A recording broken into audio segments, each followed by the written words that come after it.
like in this bitch, chat. It's the 3 burrito mukbang. Damn, bro, my shit went back to crazy camera. That hurt.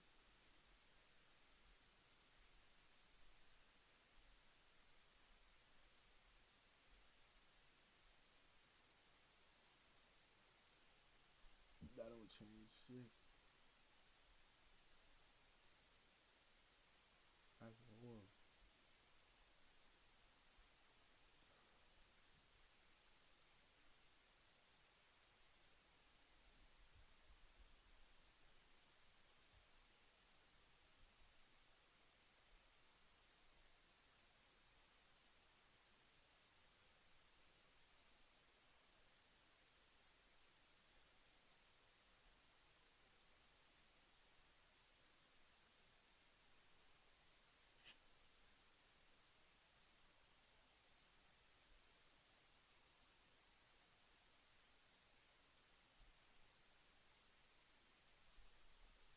Fight.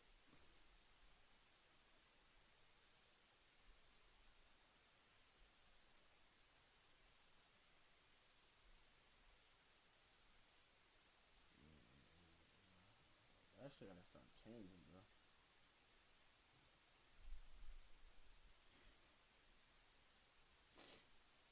Video. Man, I'll watch this whole 54-minute video. Fuck it. 54-minute video. It's the 3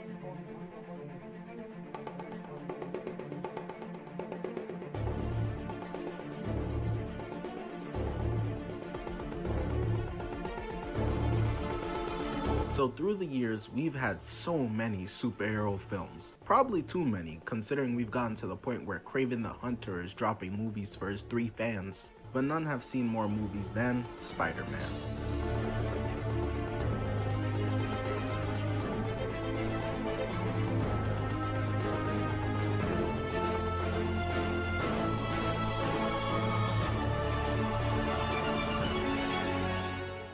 Between Tobey Maguire, Andrew Garfield, Iron Boy Jr., my fault. Let me put respect on his name. Between Tobey Maguire, Andrew Garfield, Zendaya's boyfriend, and Miles Morales, we've gotten 10 theatrical Spider-Man movies, which makes for a perfect top 10 rankings, while also placing them in tier lists to illustrate which movies, despite being one after another, I believe are on the same level or not. This is ranking and reviewing every single Spider-Man movie. Number 10. The Amazing Spider-Man 2, F tier. I got The Amazing Spider-Man 2 in last place, and I know that Andrew Garfield's got I think that's the one with, what's that nigga name? AOPA, you wanna come out here? Oh, God, what's that nigga name, bro? Jamie Foxx, bro. I think that's the one with Jamie Foxx, bro. a cult fan base. Andrew could murder children and y'all would be outside like R. Kelly fans justifying it. She saw piss coming, she stayed. Yeah, she did. And why should I have to miss out on the next R. Kelly album just for that? And I understand it for real. I get the concept of liking a movie that's quote unquote bad or has major issues. I'm a Transformers Bayverse fan. And by every metric, those movies have the writing of a bunch of illiterate dudes.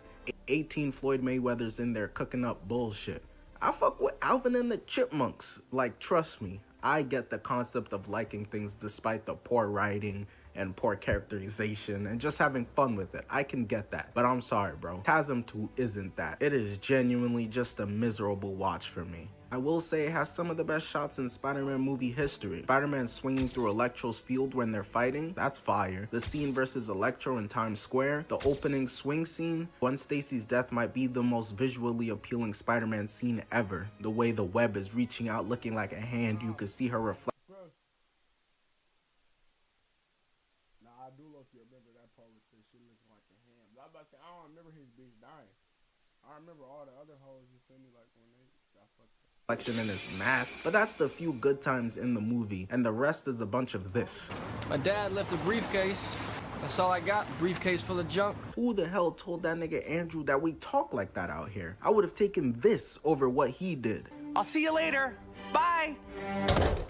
Yo, what's up, B? How you feeling? What's going on? Yo, let's bounce, son. Literally everything with Harry Osborn is ass, and he's a huge part of the movie. Had me staring like this when they tried to make me feel bad for a nigga we met 20 minutes ago. So you mean to tell me this is his best homie and we ain't hear about him for a whole movie before this? I don't care that he's dying. Don't get me started on when he becomes Green Goblin.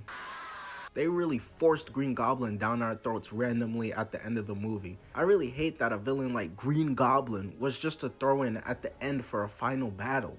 Ain't no one trying to see Shocker for a full movie. You could have used him. I really don't remember this shit. It's not the one with Jeremy Fox, bro. I don't remember that shit at all.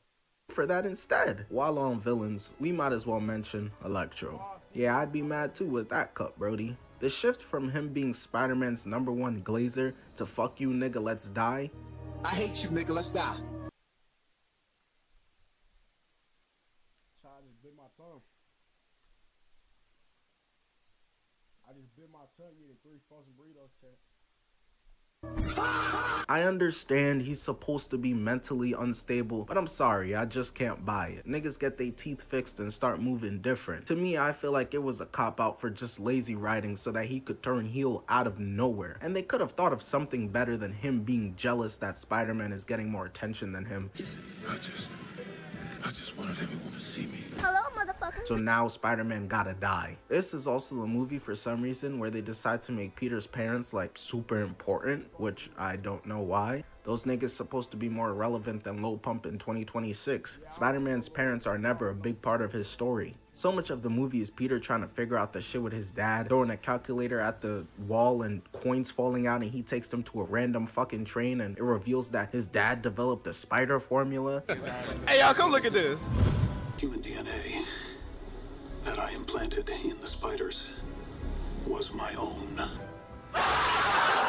And it conveys the idea that Peter becoming Spider-Man wasn't by chance, it was like his destiny. That shit is ass. We seen Across the Spider-Verse, and they got a horse being Spider-Man, okay? This is not something that's only supposed to be destined for Peter Parker. Stan Lee's whole vision was that you could see yourself in Spider-Man. Spider-Man could be anyone, but now they tried to make this nigga the Avatar like it was always meant to be him. The story is just so disjointed. It jumps between Peter's parents' mystery, his relationship with Gwen, and the villain plots without a core central theme at all. I know a lot of people like Andrew Garfield and Emma Stone together in these movies.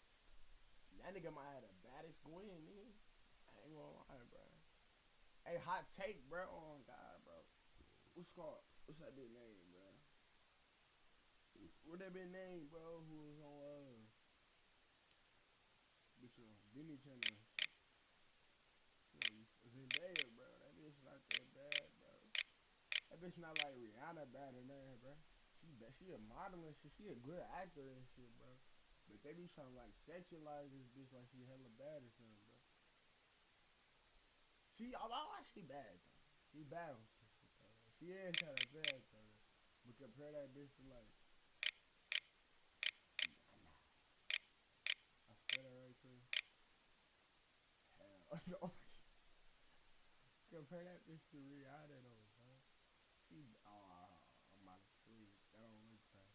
Like I was still gonna stupid though, And highlight them as a huge positive. I like them in the first movie, but in this movie they kind of just get on my nerves. It's not cute anymore. Peter can't make up his fucking mind. 5 minutes in. I'm finna watch this whole bitch, bro, and I'm posting this shit. 1 second he's gotta keep his promise to her pops and stay away. Then the next second he up at 3 a.m. horny texting her, "What you doing, big head?" Didn't your dying uncle already tell you with great power comes letting go of great cheeks? You should understand at this point that being Spider-Man comes with sacrifices, and they could have taken this movie to show him doing that, but instead he just doesn't. Gwen also pisses me off. I know she's Miss Independent, but shorty, you are not Wonder Woman. At every corner, Peter's trying to warn her of the danger, and she keeps putting herself in it.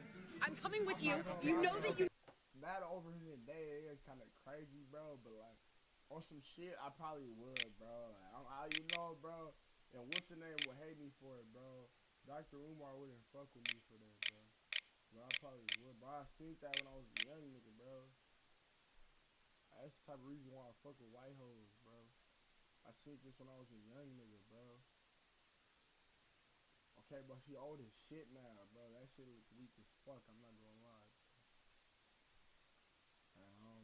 I'm not rocking with that over here today. I'm gonna be real. She'll call the police on you hella fast. You don't go to police.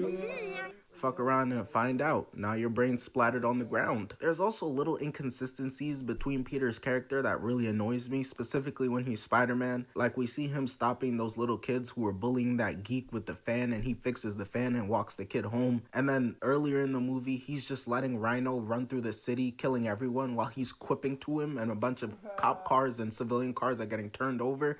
Like, what the fuck? Ultimately, TASM 2 is just a brutal watch for me. There's some cool moments, the suit is dope, the actors are very talented, but that's not enough to overcome the shitstorm that is. Hey, I'm trying to watch a motherfucking like also motherfucking police footage after they shit on some DJ Ghost shit. Oh my god. The writing in this movie. Number 9, Far From Home. Hey, hold on. Let me check with the live hit on. Police footage after they shit on some DJ Ghost shit. Oh my god. Nigga, you niggas can't even see me, bro. The right. Fuck, I'm so black on this. Like also DJ Ghost shit. Me specific. Bro, that shit is can't even see me, bro. Oh no, they can.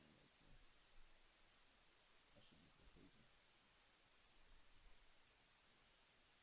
C tier. I really don't like Far From Home. This movie is more setup and resolution for past and future movies than anything else. They gotta wrap up the endgame fallout, like Tony being barbecued and everything with the blip, and then set up the next shitty Nick Fury show, so let me include him in this film and reveal he's a Skrull. This felt like when the Russo brothers made Infinity War, killed Gamora, and then tossed the Guardians back to James Gunn for Guardians 3 and said, well, good luck, my nigga. Write your way out of this one. The fact that he's not in New York truly does hinder the film a lot. Within Spider-Man movies, New York is damn near a character within itself. Nobody trying to hear wee wee, but slide back, chat. I'm not gonna lie, I gotta search that up, bro.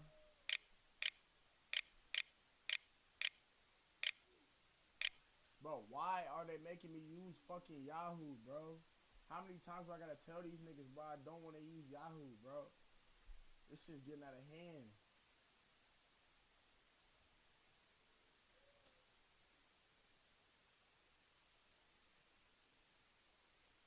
Like, fuck.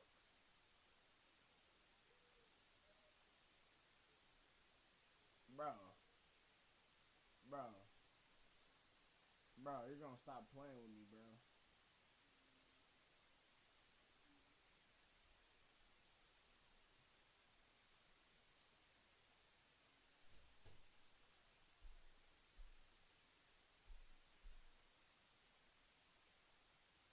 Bro, so what the fuck?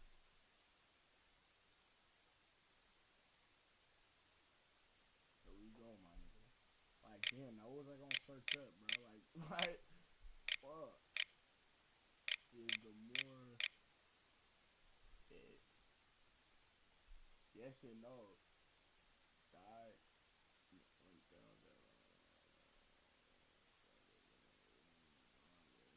Wow, they wrote some bullshit. Bonjour instead. They brought that bitch back, nigga. It's not even her, bitch. They brought a different version of her back from a different universe. Where am I, sir? Hi, is book up longer day? Especially when he spent a large portion of the first movie in DC already. We're trying to see Spider-Man in New York. Is that too much to ask for? It just makes the movie feel like they're trying to make it bigger than it really is, especially when you got Mysterio. Keep seeing Spider-Man in New York, though, like.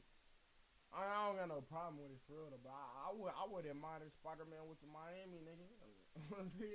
Out here talking about the multiverse and introducing Skrulls in the post-credit scene. Is this the friendly neighborhood Spider-Man or not? Not every movie needs to be a friendly universal Spider-Man movie, bro. So much of what's supposed to be a Spider-Man movie revolves around Tony Stark. Hell, the main villain is more pissed at Tony than anything else. I'm like, what'd he say fuck me for? The whole movie is framing Peter as trying to live up to be the next Iron Man. Hey Peter, we're good. Ironheart is here. He even gives the glasses that Tony gives him away to Mysterio. Happy was smiling ear to ear, looking at Peter all proud when he's building the suit, saying he looks just like Tony right now. Oh, hell no! Oh, hell no! Nigga, nobody in the theater was going, aww. I was losing it. Is this Spider-Man or fucking Iron Man 4? That suit was weak too. I don't mess with the red and black one. You know they got a merchandise quota they have to fill, so this is the nigga's 13th suit at this point already anyways. So much of this movie is Peter denying responsibility, denying being Spider-Man, trying to push that responsibility onto Mysterio. And it's just such not a Spider-Man thing to do. It just feels like a crazy lesson to still be learning at the end of the second movie. It feels like we're just going over similar concepts from Homecoming. There's been no growth. He ain't did shit but step back since then. Alright, hold on. Let me process what the bro just said, bro. Let me process what this nigga just said. So basically saying he just don't fuck with the last movie, bro. Like, that nigga just didn't like that shit at all. Like, it's saying he don't like the whole script of the last movie, basically, bro. If I'm not mistaken, bro. Nah, man, that shit was cool, bro. It's like, bro, cause the nigga was fucking with Iron Man and shit, bro. And you know, Iron Man be in New York and shit, you feel me? It's only right, bro. They gotta touch on the subject, bro. Iron Man just died, my nigga. You just gonna neglect Iron Man to go do some other shit, bro. I don't know though. Shit, bro, don't fuck with it. You know? Without getting too much into Homecoming, cause that'll be later, but in that movie, he learns responsibility. This isn't a game. That sacrifice is necessary. With him not being able to go to the dance, he learns he doesn't need to be the next Iron Man or Avenger. He doesn't need the suit. He needs to be who he is, and that's the friendly neighborhood Spider-Man. In this movie, he's learning responsibility. I actually did watch this shit in the theaters, though. So, like, when he said, like, niggas wasn't, like, you feel me? Like, I'm not gonna lie. When I was in the theaters and I seen them nigga doing the Iron Man shit, I was like, I'm not gonna lie, that shit is kind of cool, nigga. I ain't think it was weak. That he can't push it on Mysterio. It's his to accept. He learns sacrifice. That his school life won't be what it once was. You can't have a normal vacation. He learns he doesn't need to be the next Iron Man. He needs to be who he is, the friendly neighborhood Spider-Man. Are y'all noticing a pattern here? Fast forward to No Way Home and guess what? He learns sacrifice. Instead of making Peter becoming Spider-Man a movie lesson, they decide to make it the entire trilogy. The entire trilogy is about him becoming Spider-Man, and it makes each individual movie feel like we're just beating a dead horse. Also, I'm just really not interested in seeing a slice of life Spider-Man film. Like 2/3 of this movie is him sightseeing Europe, having a hating competition with Brad Davis, the 40-year-old playing a sophomore, and buying weak-ass necklaces with fake-ass metal that are finna turn MJ. But no, bro, it all ties back in, though. It's not just that, bro. It all ties back into the plot at the end and shit, bro. You feel me? Cause like now in the new one, bro, MJ's fucking with that dude. You feel me? It all ties into the plot, bro. But I guess he just doesn't want to see that shit at all. But like, what about the whole Doctor Strange and you feel me? Him getting exposed as Spider-Man. He don't fuck with that shit. He just want to see straight Green Goblin, nigga. This nigga want to see straight Green Goblin out this bitch, nigga. Shit crazy. Skin green. There's just not enough Spider-Man in the Spider-Man movie for me at all. Bro, you telling me that I think it was like Spider Monkey or something. Like when that nigga was out there in France, wherever he was at, bro. And nigga had the black suit, bro. That shit was tough, bro. This nigga's hating. As well as the action being ass. I will give them that the Spider-Sense final scene versus the drones was cool, but even the concept of him unlocking Spidey Sense itself was stupid. This movie just has no sauce. It has no soul. It feels like the most MCU-ified movie ever. Number 8, Homecoming, C tier. I know some of y'all finna get mad at me for this one, but to be honest, Homecoming and Far From Home are the same level to me. But one had to be before the other, so I just put it. They really just two cheeks of the same ass when it comes to being a Spider-Man movie. But it's different. For one, Homecoming peaks a lot higher than Far From Home, I'll give it that. And secondly, Far From Home the entire time is just a snooze fest. I feel like I'm listening to J. Cole watching that movie. Homecoming, on the other hand, is actually really good once the Vulture stuff really kicks in. But Spider Monkey when he got into a black suit, bro. Because if so, that's racist.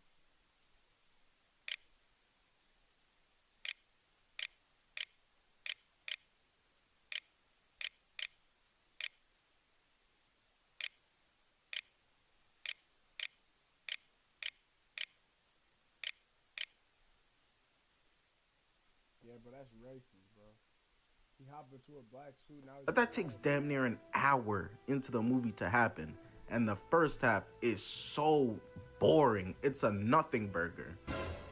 Like I said before, the MCU made a weird decision where they made the whole trilogy about Peter becoming Spider-Man versus just the first movie being that, and it was a choice I do not fuck with. I'm not interested in seeing Batman learning he has to be the symbol of hope and not fear 13 more times in the Matt Reeves verse. Hey, bro, I was ready to... Bro, Batman movies are weak as fuck, bro. Like, every single one. I don't watch any of them. I couldn't tell you a plot of any Batman movie ever. Nigga like me don't fuck with Batman movies, bro. Them shits is so fucking boring, bro. Like, oh my god, bro. They gotta put a live action Robin or something if they want me to watch that shit, bro. And not no boy wonder ass Robin, bro. Like a real nigga Robin. On some real nigga shit. Pull my hair out watching this movie. The amount of times I had to hear Peter go, "Oh, but Mr. Stark, I can't do this, I can't do that. Mr. Stark needs me. But what if Mr. Stark calls?" McGee, Rainchild, Zeke Jr. Alright, I get it! Shut the fuck up. The glaze on Tony is ridiculous. I'm not fucking kidding to you when I say the first 40 minutes of this movie, Peter is... Bro, I feel like motherfucking, I feel like DC, bro, need to take notes and really start utilizing their characters and making better movies, bro. Cause like, bro, they could be way better than Marvel, bro. Because they made so little movies, bro. You feel me? They got no room for error, bro. They can just learn off Marvel's mistakes and go crazy, bro. Like, we don't give a fuck about them old movies, bro. Restart the whole trilogy, my nigga. Oh God, but go crazy, bro. I don't got no faith in them niggas, bro. Non-stop blowing up Iron Man's phone, and he's just catching "she busy, lil bro" text back. He's dubbing him. Tony said he'd call him, and Peter spends literally 40 of the first minutes refusing to do anything, cause what if Mr. Stark needs me? When I tell you this shit is so boring, I understand they're trying to set up a lesson that's gonna be taught by the end of the movie, but you can also do that in a way that's interesting. The Avengers met you once, little nigga. You not joining. They always looking at you in Civil War like, who is he? And again, another Spider-Man movie where the action has no Pause the Spider-Man shit like one more time. Nigga might pass out and drink that good ass water. sauce. The action is so incredibly mid, which is something that the previous Spider-Man movies with Tobey and Andrew, with all of their issues, did not have a problem with the action. Literally except the Vulture final battle. That's the only good piece of action. There are positives to this movie though. It's not the worst thing ever. I think Tom Holland is a much more accurate take on what life is as a nerd in high school. Niggas is not getting shoved into lockers anymore. ChatGPT say you gotta drink that bitch slow. Bullies aren't big-ass 36-year-old seniors like in the previous movies. Flash is a modern take on a bully nowadays. Bullies are much more just an annoying nigga with money or entitlement issues who just says slick shit to you every now and then. Not a big Hulk jock nigga calling dudes twerp and taking niggas lunch money. I also do find this movie funny at times. What are you doing here? There's a dance. I'm looking at porn. I think the Spider-Man scene where he's crying and is able to free himself from the rubble is dope. That's the type of mental strength I expect from Spider-Man, and it was nice to see him overcome the mental obstacle in a moment of weakness. I think the scene where he's saving them from the elevator. What is the Asian nigga gonna do in a new movie? If he don't remember, like, do he remember that he's a sorcerer, bro? Because if he remembers that he's a sorcerer, Spider-Man might as well go tell him again, bro. Are they just gonna make him not a sorcerer now? Cause that shit was like one of the hardest part of the movie. Vader in DC is really good too. He puts on like a fake New York accent. That's funny. But probably my biggest issue with this film is the fact that it feels like it really lacks any consequences. The biggest consequence is him literally just not getting to go to homecoming with Liz. Or I guess maybe losing the suit Tony gave him. But you shouldn't have had it in the first place, that hand-me-down ass shit. You should have got it out the mud and built it like real niggas did. But when we've seen Spider-Man that were homeless seen their uncle die, lost the love of their life, had their aunt boomed. I'm sorry, bro. Him missing out on Homecoming just doesn't move me. Kill that nigga Ned at least or something. Not that anyone would care, but shit, at least you showing me some true Spider-Man sacrifice for real. It's like the MCU Spider-Man writers are unable to write a movie that has real stakes you feel, but without it being the multiverse is gonna explode. This nigga just wants the same movie over and over, bro. Like, come on, twin, they did something different though. And maybe the stakes being, hey, he's gonna miss Homecoming and he has to leave Liz would have hit a lot more and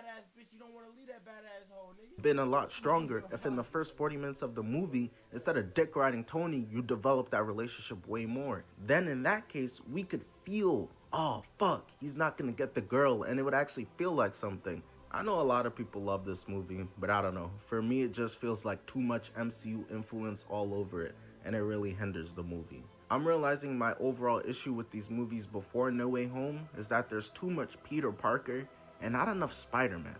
When I look at other modern superhero films like The Batman or Superman from last year, they are Bruce and Clark Kent for an extremely small portion of these movies. And I love that. For a movie, I want to see Spider-Man doing shit more than I want to see Peter doing mundane things like going to school parties or in gym class doing crunches with his fat ass friend who I know can't do 3 of those bitches. And just too much of these first 2 Tom movies are just him kind of being a teenager and not enough being a superhero. Number 7, Spider-Man 3, B tier. I'm gonna put some dirt in your eye. I want to preface this. Now we're getting into movies that I genuinely like. I like Spider-Man 3. Spider-Man 3 is what people think TASM 2 is. It's a mess, but man, it's a fucking fun ass mess. Like I said, now we're getting into movies I genuinely enjoy, so I can be more positive, no Magic Johnson now. Listen, say what you want about emo Peter. Was that shit extremely cringe? Hell yeah. His corny ass was hitting dudes with roast like, I don't care that you broke your elbow. And hitting dance moves that would def get him kicked out the club. He was giving off vibes of someone who posts how they a popular loner. But at the same time, he was really on demon timing. Nigga got annoying nigga with money or entitlement issues. Spider-Man 3. People think TASM 2. He was giving off vibes. Nah, bro. If you think about it, bro, it low-key makes sense because like this nigga's being infected with a motherfucking parasite in his brain and he's starting to act like a weirdo, doing these weird ass dances. You feel me? Like it's a part of the plot for real, bro. If you really think about it. Vibes of someone who posts how they a popular loner. But at the same time, he was really on demon timing. Nigga got Eddie fired for faking images. Get out of my building. I was just... You're fired! If only they knew what AI was doing nowadays. Oh my god. Took his girl, had her dancing on him, sent that nigga spiraling so bad he went to church and prayed that Peter would die. I want you to kill Peter Parker. And the black suit Spider-Man is so iconic and so clean looking, it just has so much aura, bro. He was moving like the Punisher. I was fucking with it. He slid on Sandman and truly wanted to kill that man. Then caught Harry lacking and gave him the whooping of a lifetime. Had his face looking like Obi toes. I also like this side of Peter that they explore. Bro, because Spider-Man's supposed to be able to like do niggas in for real, like with his fist, bro. He must have been holding back. You have a character that over 2 movies so far you've built up. So what do you do now? You give him a big ass head now that he's at the top and tear him back down. He was kind of moving like a dick even before the symbiote, kissing Gwen in front of his girl. The clout was getting to him, and I like this exploration of the character. Instead of just another, oh, Peter's getting treated like shit again, how do we make him persevere over this? They gave Peter a different type of emotional conflict to overcome, and it's entirely internal, and I think that's interesting. I also think the overall theme of the movie being forgiveness was nice. I provide forgiveness all the time. My homie Shuffle accidentally played Jay-Z, and I forgave him despite my ears bleeding. Peter forgiving Harry, and forgiving MJ, still saving her, and Harry forgiving Peter, coming to save him, despite everything showing bros over hoes, and even dying for him, with Peter also forgiving Sandman. It's all just so beautiful. Everybody forgiving. I forgive you. That's not to say, though, that this movie doesn't have issues, of course. And there's a big black one. No, I'm not talking about Robbie Robertson, you racist. I'm talking about Venom. There's no secret that this Venom wasn't great. He was like 5'6", his suit was weird looking, his sound effects were off. Nigga, that's comic book accurate, I heard, bro. I heard Venom not supposed to be all that tall and shit, bro. I heard, nigga, in certain comics, nigga, he's like taller, nigga. But like, in some comics, nigga, he's just like a skin suit. Maybe I'm wrong. The voice wasn't there, the roar wasn't there, and worst of all, it was Topher Grace's performance was not convincing as a villain at all. Topher Grace really stood there and said, "I'm a villain because I like to do bad things." Come on, man, who wrote that shit? Which connects to the issue of the fact that this movie had too many damn villains. They tried to balance Spider-Man, going against Green Goblin, Sandman, and Venom, and MJ, cause that bitch was always hating all in one movie, which didn't really give any villain the time they really needed to develop. It's so clustered. They literally have to pause certain storylines so others can try and continue.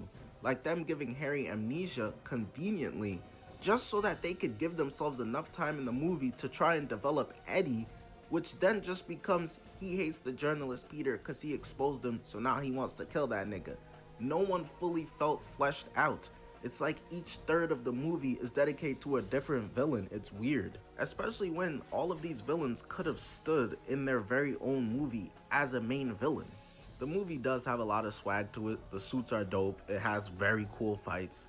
And overall, it is a movie that's just kind of slop, but it's really fun slop. That's why I say it's what people say TASM 2 is, but TASM 2 really isn't that.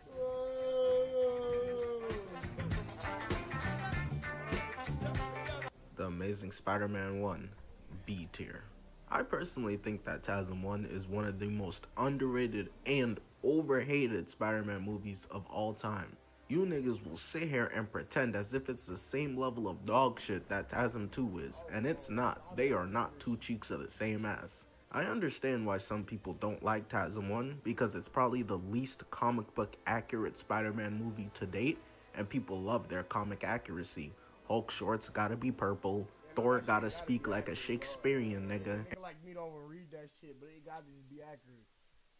You feel me? I don't even know why it has to, but it has to. But like, and Catwoman must be fine shit. But for me, and I know a lot of others, comic accuracy doesn't mean good, and not comic accurate doesn't mean bad. For example, in Infinity War, Thanos has a fake woke mission of trying to save humanity. That's why half you niggas gotta go. In the comics, he does it because he wants to clap death. In Batman 2022, the Riddler was some creepy dude in a green trench coat versus the goofy leprechaun that he is in the comics.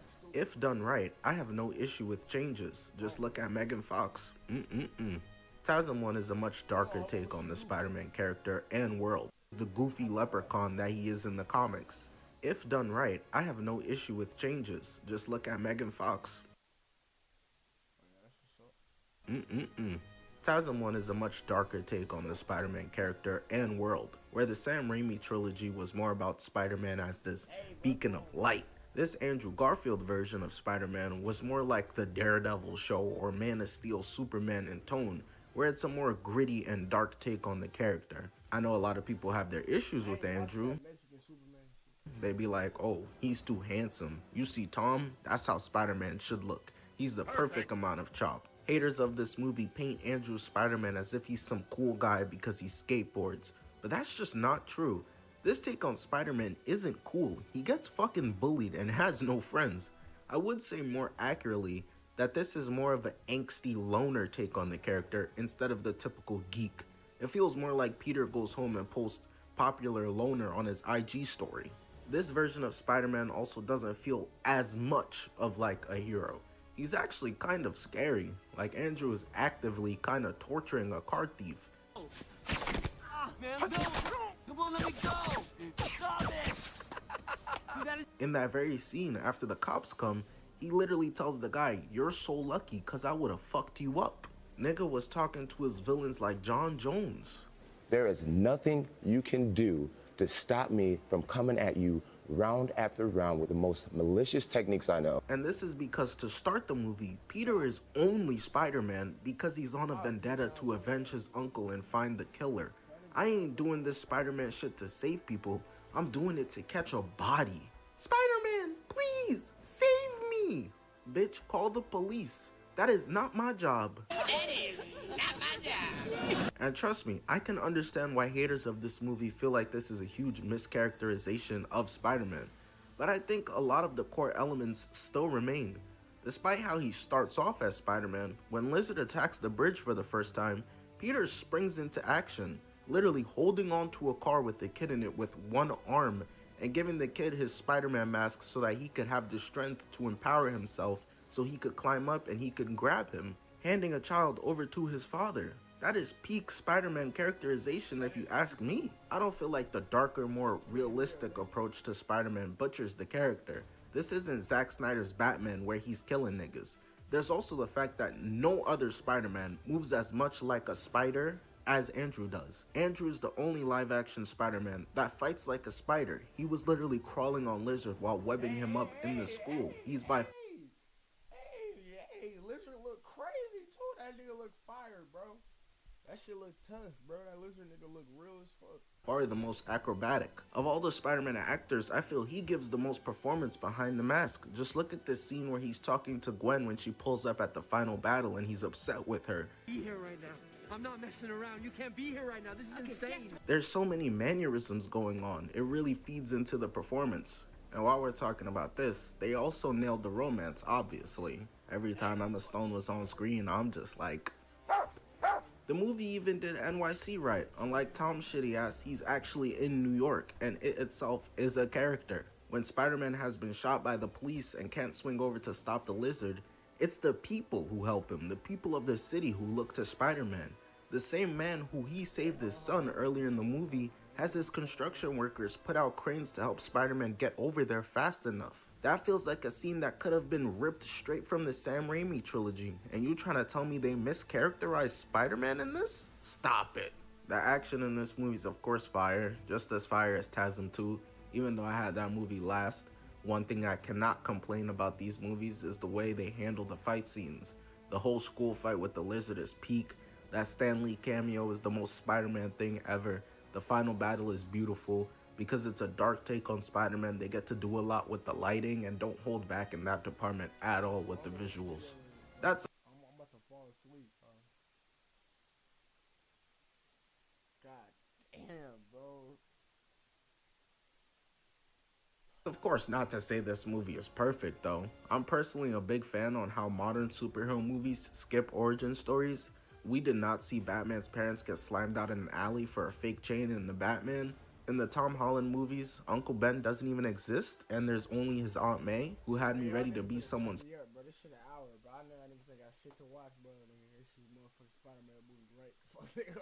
Spider-Man movie right, fuck, nigga. Step uncle, Superman 2025, we don't see his parents getting blown to smithereens and him growing up on a farm. Fantastic Four 2025, they give us a slideshow for a backstory in 5 minutes. I feel we could have went without Uncle Ben getting blasted again. Seeing Uncle Ben is like seeing James Harden in the playoffs. You know he's gonna disappear soon enough. That dumbass nigga saw a gun fall out somebody's pocket and decided to run for it. You should have just minded your business, Gramps. The first 25 minutes is backstory, and that could have been better used. Could have given Dr. Connors better motives, which is another weak point of this movie. Not only does the Lizard look like a live-action Ninja Turtle, ugly as shit, but his motives makes no sense. He makes the Lizard serum to try to grow his arm back, and it backfires.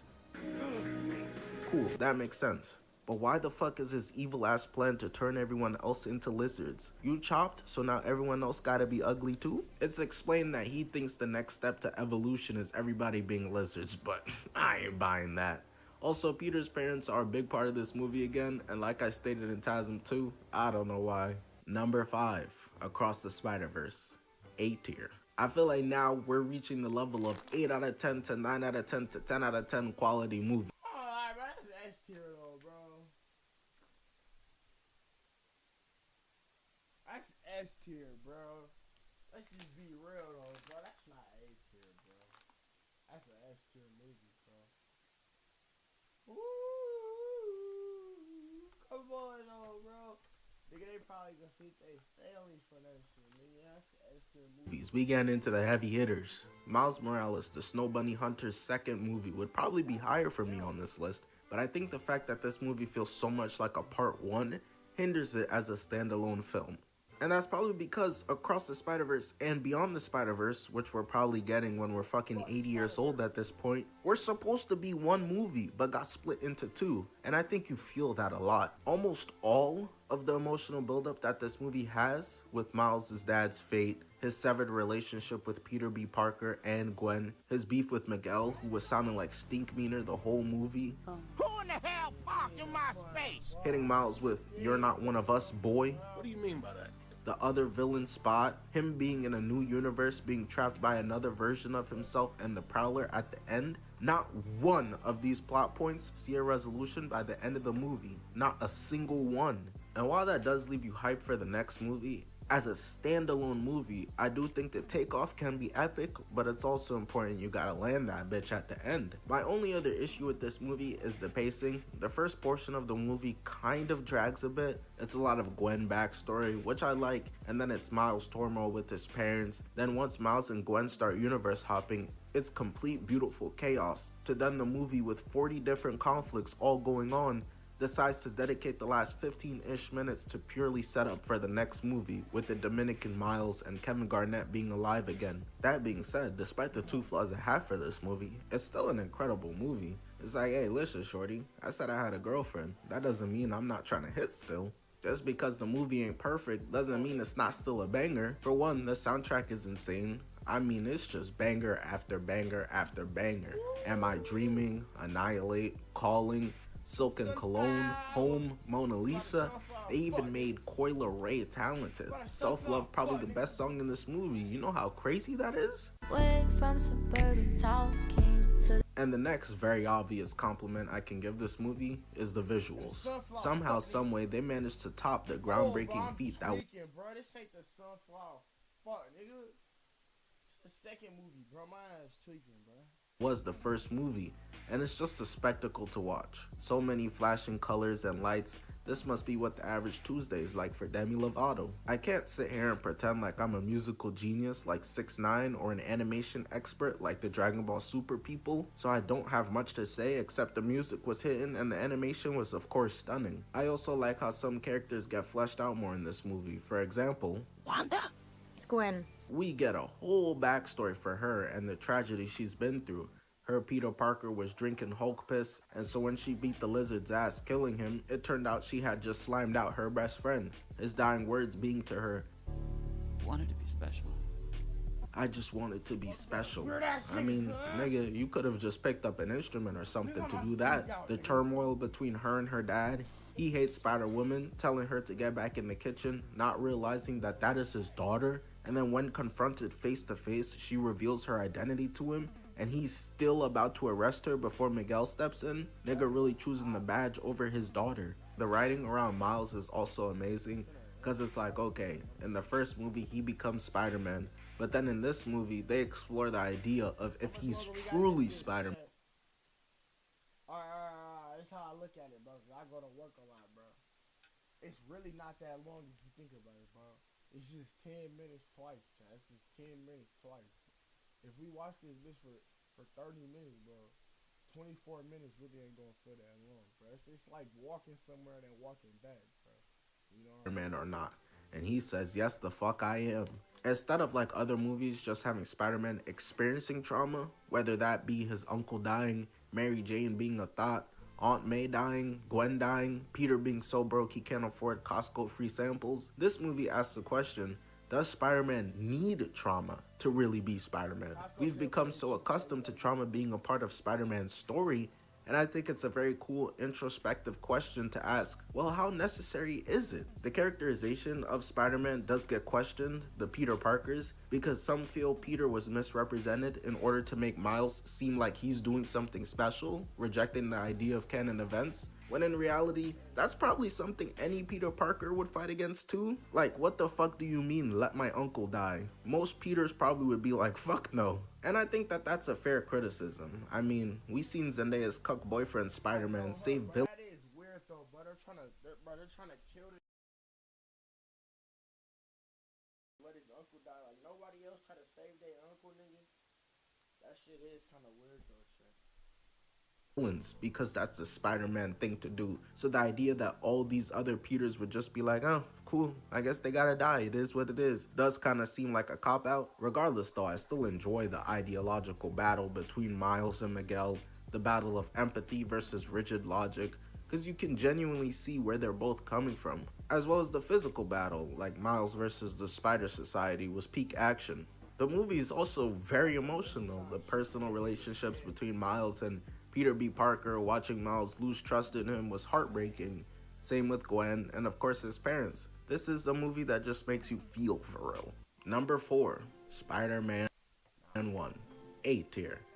The one that started it all, man. I'm pretty sure this movie got a special place in all of our hearts. I remember being a kid watching this movie being amazed. This was the first time of 30 I should never ate those 3 frozen burritos.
million future times that we saw Uncle Ben get blasted on the big screen, the origin story of Peter Parker becoming Spider-Man, and had us all thinking Spider-Man shooting his seed out his wrist was normal tech.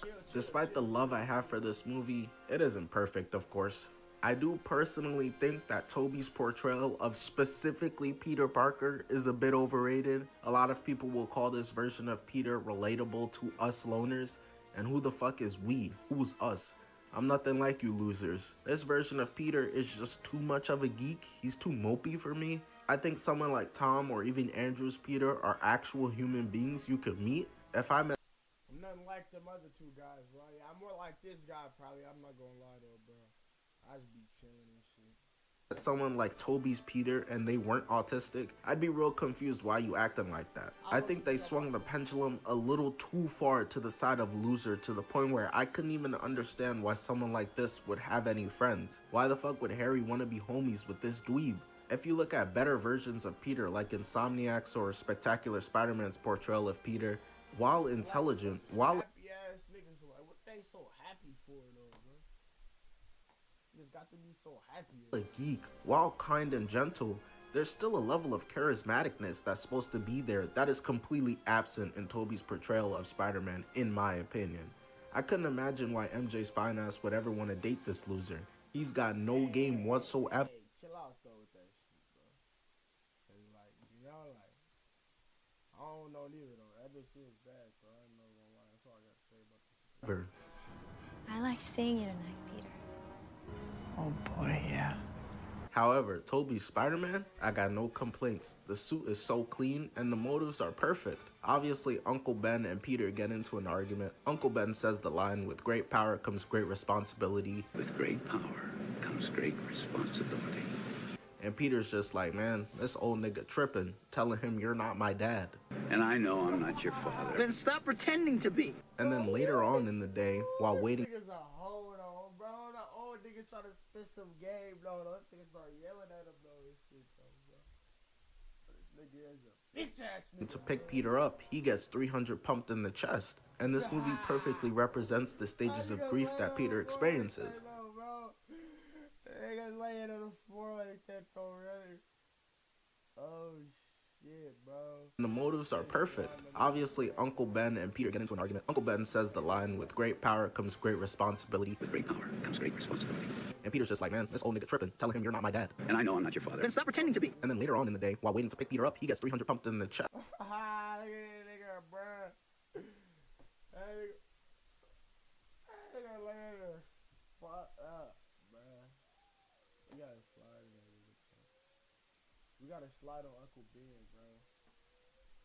We gotta kill that.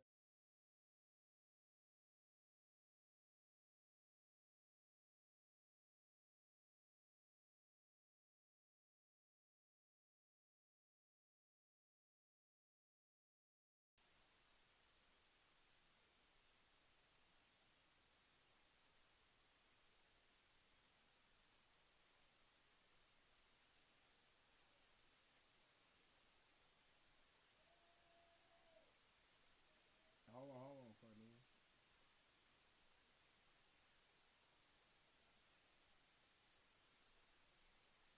There we go.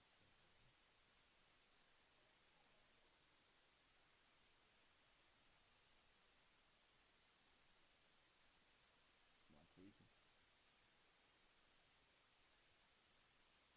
Hold on, bro. I'm trying to make. Oh, I am tweaking. I am tweaking, bro.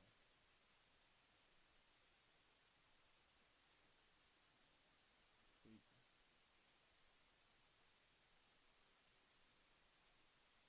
There we go.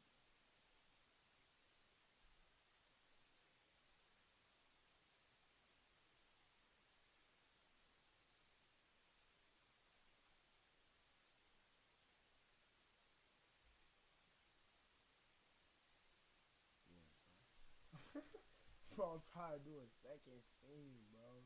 Where's just the camera, bro?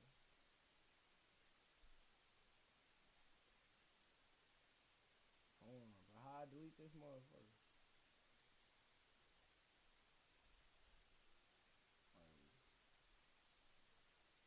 Why this shit not work?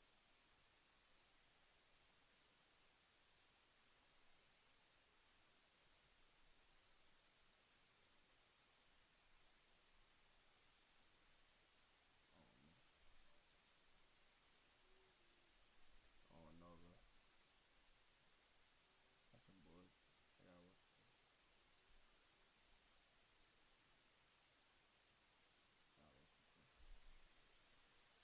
Yo, I really don't fuck with that now.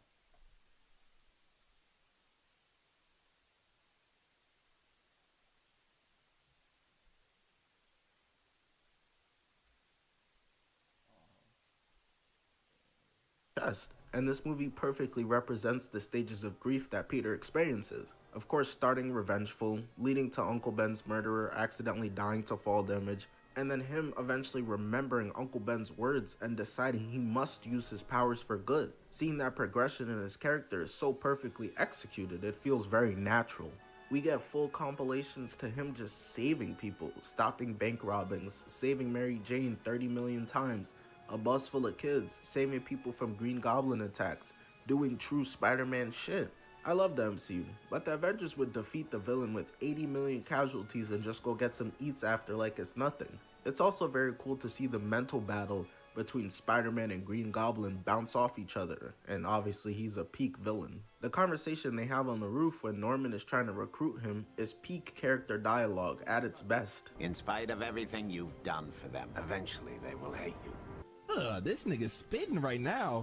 I will say, their fights are kinda dated, the choreography isn't great, there's really nothing Spider-Man-y about the way he fights.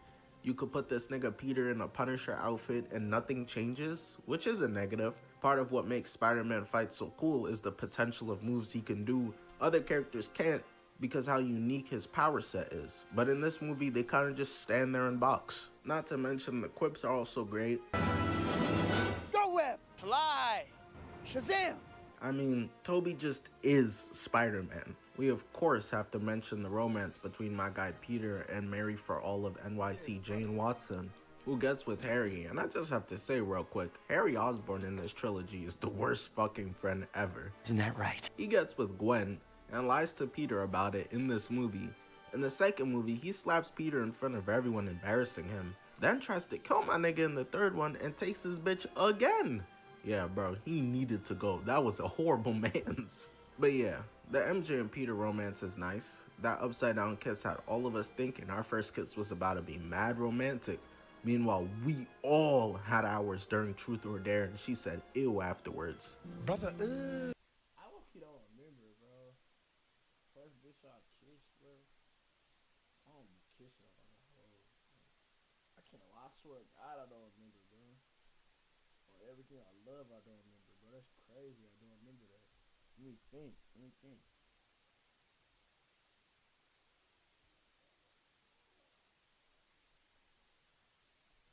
I don't remember at all. That's crazy, I don't remember that. It is kind of a cliche, but she's the thought who everyone is getting free eats on, and he's the one who comes along and actually sees something in her, and they fall in love for real for the first time in her life. Nigga, Peter better than me. I'd be sick. Everyone else getting to crack first date, but I'm the one you want to take it slow with? Shout out to Spider-Man 1, man. Great movie. It's top 3 time, man. It's about to get real interesting. Y'all ready? Number 3, No Way Home. A tier. I will never let y'all lie and say No Way Home isn't a peak movie. Everyone was calling this shit the best Spider-Man movie out the theater. Then niggas switched up faster than KD when his team don't win the championship. Yeah, I'm in the Aston doing donuts. I will kill the game. Oh my God, my boy say he's in the Aston doing donuts. Listen to a karate kicking high note. My innocence will eventually. This nigga doing the most. And it be the most dumb criticisms. People be like, oh, well, there's a pause when Andrew and Toby show up in the portals so that audiences could cheer. Man, shut your dumb ass up. That's not real criticism. The public can never agree on anything. I mean, there's people out here who think White Castle makes good food. Niggas be having any type of opinions, but I'll beat the fuck out this nigga, matter of fact, bro. Speak down on White Castle, nigga. That's one of my dreams to go there and eat that shit, nigga. Watch Harold and Kumar as a young nigga. Pops put me on the Harold and Kumar as a young nigga, boy. I eat the frozen motherfuckers all the time. I used to steal them. One time I got caught, nigga. Put me in a back room and try to tackle me, nigga. Shout out White Castle, nigga. We need to bring one to my city. I think there's a consensus about No Way Home that the last hour of this movie is probably some of the best Spider-Man content we've ever gotten to date across any medium, closely followed by Spider-Cuz, of course. Suck my fucking dick, Batman! But a lot of people feel like the opening hour moves along too slowly, and I can't disagree more. You're thrown into the movie directly after the events of Far From Home, which is of Spider-Man getting his identity revealed, the blame pinned on him of killing Mysterio, and how he's gonna try to fight the case. Free my son Big Pete Peasy, he innocent. You're thrown into instant tension. Y'all ADHD ass niggas just want a final battle in all phases of the movie nowadays. Peter goes to Doctor Strange by minute 13, and Doc Ock shows up by minute 28 in a 2.5 hour movie. I don't understand that complaint that, oh, it starts slow. This may be a hot take. I think No Way Home gives the second best Peter Parker / Spider-Man character study behind the one Peter Parker movie I have above it. This is where Tom really is Spider-Man and no more of that Iron Boy Jr. shit. Him deciding to save the villains instead of just sending them back to certain death is Spider-Man. The moment he realizes just sending them back like this will kill them, he's like, fuck no, we not doing that. Peter stands by his resolve so strongly, he even goes as far as to fight Doctor Strange, the nigga who, despite getting his chain snatched by Thanos, is one of the most powerful characters. He tells Strange, I'm sorry, but I have to try and save them. He tells Strange to have a heart. And that right there is Spider-Man. He even traps Doctor Strange by using fucking geography. Geometry? You're great at geometry. You could do geometry. That's peak Spider-Man geek shit right there. But they also explore the flaws of Spider-Man here. Spider-Man's fatal flaw is he follows responsibility to the level of self-destruction. And that gets explored. If Peter hadn't tried to save the villains, Aunt May wouldn't have died. With great power, there must also... So while she's dying, he starts to obviously doubt his beliefs. But Aunt May, someone who hadn't been given much to do up until this point, aside from being a gilf, that's some slightly expired old milk that I'm trying to drink for real, even while bleeding out, while dying, tells Peter he did the right thing. Saving the villains is the right thing to do, and you must still do it. With great power comes great responsibility. They really get into the character of Spider-Man in a beautiful way in this movie. Spider-Man goes through hell in this movie. Literally the entire world turns against him. The public hates him. The villains are on the loose. He loses his aunt. Happy is arrested. The military literally shoots him. And yet still, with the help of his aunt's words and a talk with Andrew and Toby on top of the roof, decides to do the right thing. Everyone already thinks he's the villain, and it would have been so easy just to be that then. Chris Brown ain't fixed his image. He said, F it, it's too late now, and just continued catching cases. I got one more in me. And then at the end of the movie, makes the ultimate sacrifice. He lets go of everyone he loves in order to save the world. This is peak Spider-Man characterization, bruh. The writing is also enhanced by Tom Holland's amazing performance. Niggas trying to say he can't act are just lying, bro. Just watch the Aunt May death scene, the convo with Andrew and Toby, the final fight versus Goblin. Niggas be talking about Tom Holland like he's Kevin Hart. Kevin Hart could never do this shit, nor could he grow. I'm shorter than Kevin Hart! There's such a subtlety to Tom's performance, it's not loud. Take the scene right here. The final conversation he has with MJ. He's planning to tell them who he is. He walks in there with those intentions, but then he sees their excitement for MIT. Are you excited for MIT? Oh, right, yeah. And it makes him rethink. He's still contemplating it though. And then when she combs back her hair, he sees the scar left from the battle that he feels he dragged her into. And you can see it on Tom's face the moment he accepts that life for them without him is the safest life they're gonna live. And these are unfortunately yams he's never gonna be able to have again. He smiles, but there's such a level of pain behind his smile. Is there anything else? And puts the note he had rehearsed in his pocket. The performances in this movie are peak. Nobody here is phoning it in. They acting like it's their last job they finna get. And for that bald nigga Ned, it probably is. This is a deeply emotional movie. It's the only Spider-Man movie that got a tear out of me. That final conversation with MJ was heartbreaking. And the talk between all the Spider-Man about the loss they've experienced, Andrew saving MJ and getting to redeem himself, but it also has so much hype to it while still having depth. The character interactions are just great, and they are a big reason why I love this movie so much.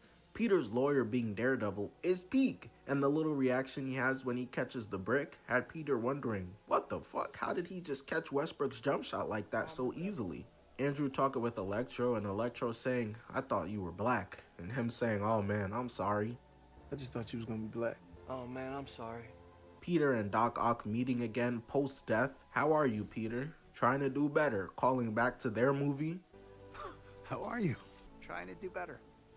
You got Ned asking Toby if he also had a best friend, and Toby explaining what happened at the end of Spider-Man 3. It's just all so good, especially the banter between the three Spider-Men. It's perfect. The way how they all bounce off of each other is exactly what I could have hoped for. I know, we suck. I don't know how to work as a team. Me neither. Like Tom telling them he was an Avenger, and them asking, whoa. I ain't like this guy, I think his name, Andrew Garfield or something, bro. I don't know this nigga name, bro. I ain't like his performance in this one. It was like he didn't want to be there. Is that a band? I don't want to brag, but I will. I was in the Avengers. The Avengers? Yeah. That's great. Thank you. What is that? Is that a band? The dynamics just work. You got Toby as the wise oldest brother. You got Andrew as the self-deprecating yet very loving middle brother. And Tom as the impressionable little brother. Seeing them have to learn to fight together in the middle of battle, it's just so good, man. This movie is so good. Y'all lying.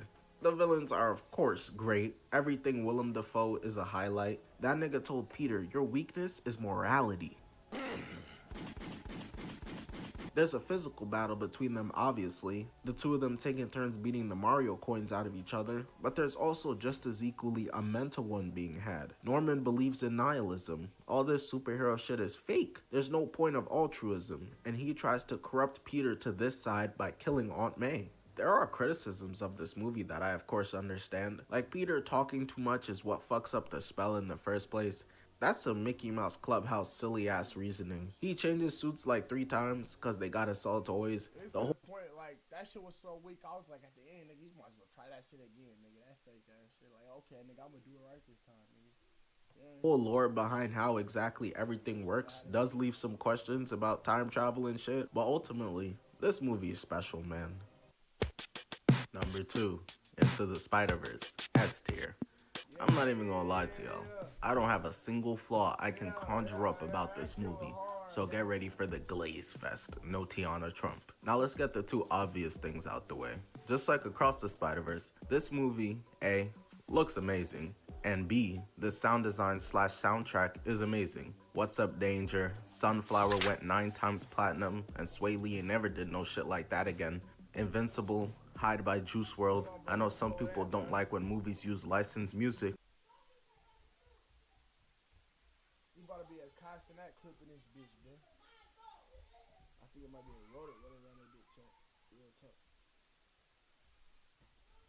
But honestly, quiet, old nigga, quiet.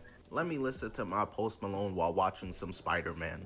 And the other very obvious compliment about this movie is the visuals. This is probably the second best looking animated movie I've ever seen behind Across the Spider-Verse.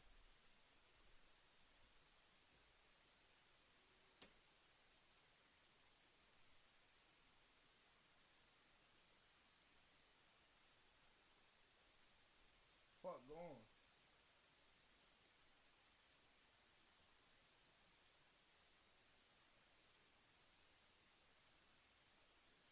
I can't get kind of lacking, so I have my line there. I just can't. They blended like a million different art styles into one, and nothing clashes. It's literally a comic book come to life. Thank God comics can't actually come to life though. That nigga Absolute Joker would do us all crazy. I know some freak ass niggas somewhere talking about, hear me out though. You got Spider-Man Noir in his own specific theme, then Penny Parker in her own specific theme, Spider-Ham in his own theme, and yet they all somehow perfectly blend with the style that Miles is in. This movie is an animation miracle that somehow got pulled off. Tell them niggas in Naruto to take notes. Man, just take a look at the battle at Aunt May's house. My eyes are catching a blowjob. This shit feels so good to look at. And then look at the final battle versus Kingpin. Same thing. I had to pinch myself during a lot of these fights to make sure I'm not dreaming. I haven't had to do that since I got the great news that Blueface was retiring from music. Visuals alone with the mid-story, and you could convince me this movie's already a 7 out of 10 minimum. But when you add great writing to these insane visuals, you have yourself one of the best movies I've ever seen. No, not one of the best superhero movies. It's one of the best movies. We not caveating shit. Niggas be like, yeah, he was the best player that had 30 in March while only taking 52 steps and having a 63-degree fever while under 24 years old. Miles isn't just Black Peter Parker in this movie. He's a whole different character. Peter is someone who you might describe as a geek. He's more of a tense person, very reactive, slightly neurotic. Miles isn't necessarily that. This is a character who's shown to actually be pretty cool. When he's walking through his neighborhood in the beginning of the movie, everyone's glazing him. He got the hoes hollering, and it's very clear his name holds weight in these streets. While he does still have insecurities, he gives off a much more confident feeling about himself in general. And you can see that when he becomes Spider-Man and is thrusted into this new world, he feels way more in and over his head. But he refuses to run from it. He's running towards it to get that ass beat the fuck up because he has no control of his powers. And Peter B. Parker tells him that in the dorm room when Miles is tied up. LOL nigga, you wanna help so bad, but you can't even go invisible on command. Go ahead, do it. Do it and you can come. Which all leads to the leap of faith scene. Like, what's up, danger? Which is one of the best comic book movie scenes ever. Miles listening to Peter and his Uncle Aaron's words, and while still scared, taking that leap to truly being Spider-Man. Completing an amazing payoff of emotional growth to what's been built up since the movie started. In this moment, Miles Morales officially becomes Nigga Man, and it's beautiful to see. It's not just Miles who's great, all the characters are. Peter B. Parker with that rod wave-sized belly, 40 years old, no wife, no kids. This Kevin Durant if he was Spider-Man. Remember I said Peter's fatal flaw is that he embodies responsibility to the level of self-destruction? Well, Peter B. Parker is the perfect example of that. He's an amazing character, and seeing his relationship with Miles is so fun. In contrast, Miles has another father figure relationship with his Uncle Aaron. Uncle Aaron is his cool uncle that's got his life together seemingly, encourages him creatively, not only letting his creativity breathe, but flourish. He can ask his Uncle Aaron anything. Hey, Unc, what haircut should I get? Is Friday really a classic movie for real? Unc, how do I get some bitches? Like, hey. No. Hey. You have Miles, who's learning how to be a good hero from Peter B. Parker. And while Peter is a good hero, his home life and personal life is an absolute mess. And then on the contrast, you have Uncle Aaron, who's seemingly teaching Miles how to be a good person, how to be a good man, how to be a better man. But his supervillain life is a complete mess. He's working for Kingpin. He in a 6,500 deal he can't get out of, like it's a Diddy contract. You gotta give me 6 more albums and some cheeks, nigga. Oil up. Gwen is great in this movie. All of the other Spider people are. And Kingpin as a villain is also perfect. He takes up every scene he's in. Literally. Them big ass shoulders eat up the entire screen. There's not much I can say about this movie that hasn't been said already. But despite it being incredible, it is not my number one. Because my number one for me goes to Spider-Man 2. Also S tier. As you can see, I have Into the Spider-Verse and Spider-Man 2 as the only S-tier films. I could understand either one of them being your number one Spider-Man movie, but for me, I got Spider-Man 2. Let's get the obvious out the way. Spider-Man 2 has the best action of any Spider-Man movie. This movie gave me one of my first YouTube bangers. The Doc Ock versus Spider-Man fight is one of the most glorious things I've ever seen. Had me like this the entire movie. They box across the entirety of New York, starting at a bank, to then fighting on the side of apartment buildings. Got niggas watching YouTube wondering why Spider-Man just flew into my living room, to then boxing on top of the West Side Clock Tower, to then on top of a moving train. The way they use the entirety of New York City as a set piece is exactly what I want from a Spider-Man movie. It's so good. New York itself is supposed to be a character, and you see that in this movie. Spider-Man stops the train, and they see his identity, but they swear they won't say anything to protect the sanctity of their superhero's image. That would never happen nowadays. In 0.5 seconds, that shit would have already been on TikTok and Twitter. Remember how I said No Way Home has, in my opinion, the second best Spider-Man character study? Yeah, well, that's because I think Spider-Man has the best. This movie is fucking brutal to Peter. He's literally this dude. My hoe going, dog dead, ass at the game, kicked out, crashed my car, I'm broke. I've watched 13 Reasons Why. I've seen characters off themselves for less. Peter in this movie loses his job and can barely pay his rent. He is failing classes horribly. I'm failing you. Nigga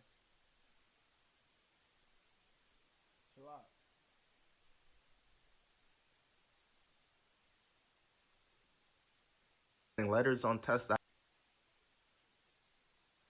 I didn't even know were possible. His Aunt May can't pay her mortgage. He's still grieving his dead uncle. His crush feels neglected by him because he's always too busy being Spider-Man for her and rejects him. The nigga can't even get a cupcake at the party. After getting rejected, bro takes a glass to wash away his sorrows and that bitch empty. She now has a new boyfriend that she's walking down the podium with and announces their marriage right in front of his face while he's forced to be a cuck and take the picture of them. And his so-called homie hates him, comes up to him angry as hell, blaming Peter for his parlay. Apparently Peter told him to bet the over on Rudy Gobert 10 threes and slaps the mess out of him in front of everyone. Isn't that right? Oh, and not to mention, this is all right after he just lost the first fight to Doc Ock. I wouldn't wish this type of life on my worst enemy, bro. And it honestly becomes so much on Peter that we get this amazing scene where he talks to Uncle Ben and rejects Uncle Ben's wishes. He tells Uncle Ben, I want a life of my own. I can't keep living your wishes. I'm not no Spider-Man. I'm just Peter Parker. And he quits. He quits being Spider-Man. And the amazing part of this scene is that neither of them are wrong. Peter isn't wrong for this. He isn't wrong for not wanting to be Spider-Man because his being Spider-Man up until this point was driven by pain and guilt. He can't live someone else's dream and shouldn't. He has to find his own why to being Spider-Man. And that's what we see unfold. But it's amazing because he doesn't even realize he's finding his why. Once Peter quits being Spider-Man, he's the happiest he's ever been. But yet, when a little girl needs help in a fire-burning building, it's impossible for Peter to turn away and leave it to the firefighters. Because ultimately, he does have his why to being Spider-Man. It's driven by his love for others, which is referenced so beautifully in the talk he has with his Aunt May when she gives him the speech. Kids like Henry need a hero. Courageous, self-sacrificing people, setting examples for all of us. And this is when Peter comes back as Spider-Man, fights Doc Ock, stops the train, and saves the day in the end. It's such an amazing character journey to watch him go through that is just expertly written. When you combine the best action of any Spider-Man movie, the best character writing of any Spider-Man movie, a very intriguing plot with Doc Ock trying to build a sun-like energy reactor, a movie filled by amazing character interactions, and such amazing filming techniques, I mean, Sam Raimi was really in his bag. Just look at this scene where Doc Ock kills the surgeons. This is straight horror in the middle of a Spider-Man movie. It's so fire. But yeah, man, Spider-Man 2 is my number one. Spider-Man 2 wins it all for me. Let me know if you guys like this type of video. I could do Batman movies next, Superman movies next, Avengers, whatever you want.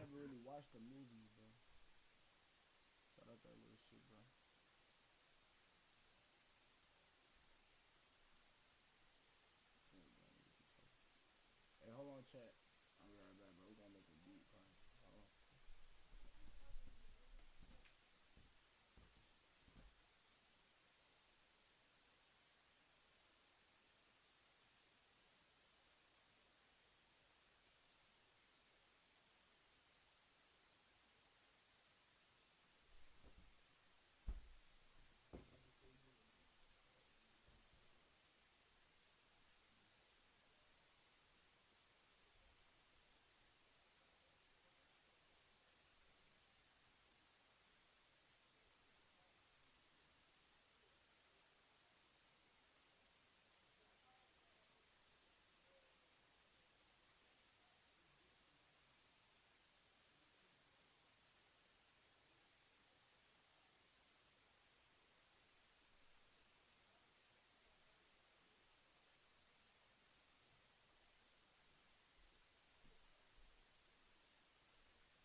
I can show you how to do it before you hold the pet.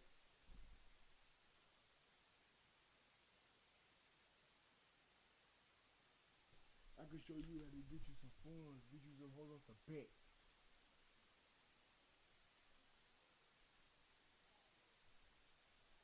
Alright, bro. Let's see what's up with the motherfucker, bro. Let's see if we can knock out a motherfucker. You know? I might can knock out a motherfucker. My shit tweaking already. Wait for this. We ain't doing no waiting.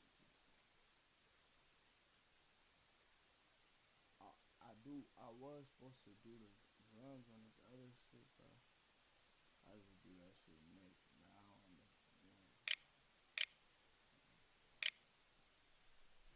I got an idea too, bro. Oh, bro, that shit opened up too fast, fuck, nigga. Let's break down this beat. So I can show you how to get, what you say?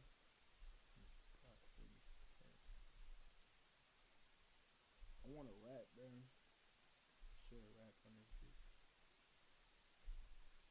Motherfucker in the booth. Hold on, too. Oh, I'm tripping.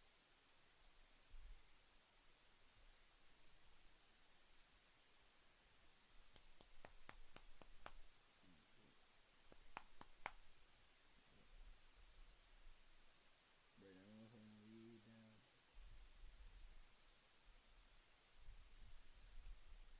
Put that bitch in the bowl.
said black lighter?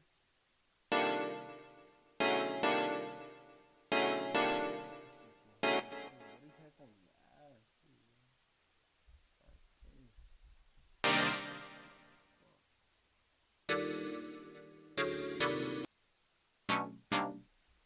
I might go straight now.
guess who this? Not Rocket, so the big twin.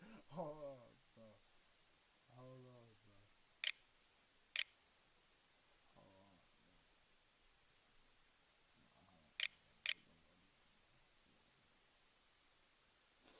I might go like this one. Nah, but I switch it up so I can even hear both.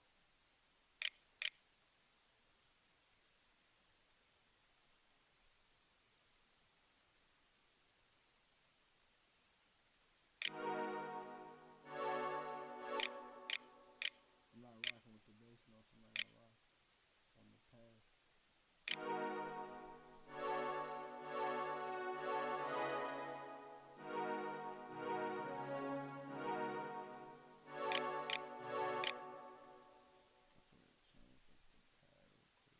I'm really not rocking with the bass.